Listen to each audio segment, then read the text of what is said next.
भारत की सिविल सेवा परीक्षा, इसका एक हिस्सा ऐसा है ना जो सालों से विवादों में घिरा हुआ है।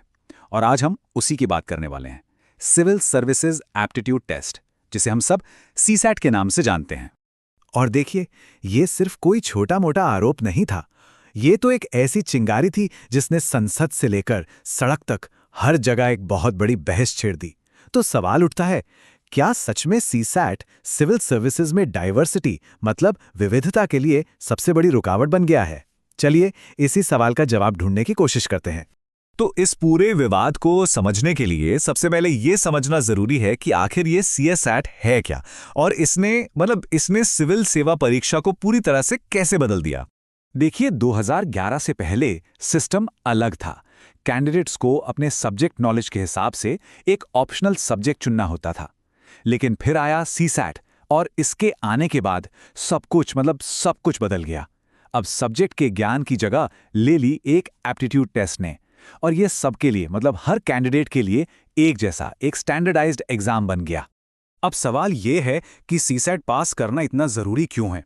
वो इसलिए क्योंकि अगर कोई इसमें फेल हो गया ना, तो उसका जनरल स्टडीज का पेपर चेक तक नहीं होगा। चाहे किसी ने उसमें कितना ही अच्छा क्यों ना लिखा हो, कोई फायदा नहीं। ये एक तरह से अगले स्टेज में जाने के लिए कह सकते हैं एक कंपलसरी दरवाजा है। 33% सुनने में तो काफी आसान लगता है ना, कि भाई 200 में से सिर्फ 66 नंबर ही तो लाने हैं। लेकिन असली कहानी जो है वो इसके बढ़ते डिफिकल्टी लेवल में छुपी है, और यहीं से सारा विवाद शुरू होता है।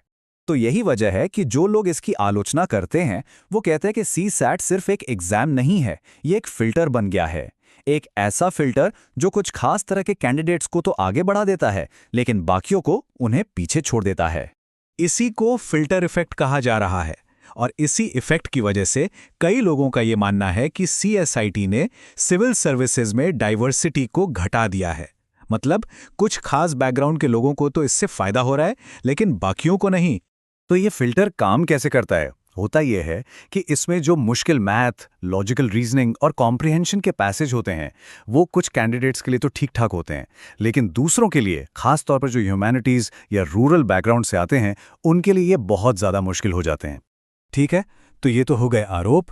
अब जरा सीधे आंकड़ों पर नजर डालते हैं, क्योंकि ये नंबर्स वो कभी झूठ नहीं बोलते। देखते हैं कि ये डेटा हमें इस विवाद की असली तस्वीर कैसे दिखाता है। 65%। ये नंबर सच में चौंकाने वाला है, और ये साफ साफ दिखाता है कि सीएसैट के आने के बाद से जो कैंडिडेट सफल हो रहे हैं, उनका पूरा का पूरा प्रोफाइल ही कैसे बदल गया है। और ये टेबल देखिए, ये सरकारी आंकड़े हैं जो संसद में पेश किए गए थे। ये साफ साफ दिखा रहे हैं कि साइंस और इंजीनियरिंग बैकग्राउंड के स्टूडेंट्स और ह्यूमैनिटीज के स्टूडेंट्स के सिलेक्शन में कितना बड़ा और लगातार बना रहने वाला फर्क है। हर साल का यही हाल है। और सीएसैट का असर सिर्फ सब्जेक्ट्स पर ही नहीं, बल्कि भाषा पर भी पड़ा है। ये आंकड़े एलबीएसएनए, यानी जहां सिविल सर्वेंट्स की ट्रेनिंग होती है, वहां से हैं। इनसे पता चलता है कि भारतीय भाषाओं, खासकर हिंदी मीडियम के कैंडिडेट्स की संख्या में कितनी जबरदस्त गिरावट आई है। और यहाँ एक बहुत ही मजेदार एक विरोधाभास वाली बात सामने आती है।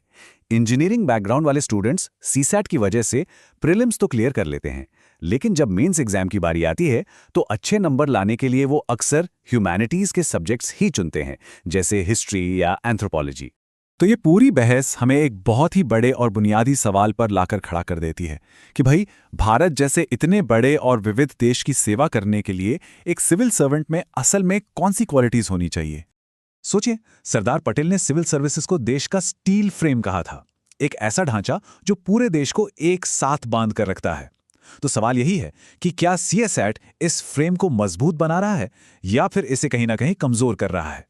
तो अब असली सवाल यही है, क्या मौजूदा सीसैट सिर्फ बेहतरीन टेस्ट टेकर्स को चुन रहा है, या फिर ये ऐसे एडमिनिस्ट्रेटर्स को चुन रहा है जो सच में जमीनी हकीकत को समझते हैं, लोगों से जुड़ सकते हैं, उनकी परेशानियों को महसूस कर सकते हैं?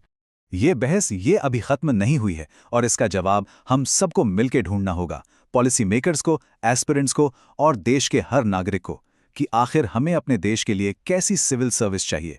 ये एक ऐसा सवाल है जिस पर सोचना बहुत जरूरी है।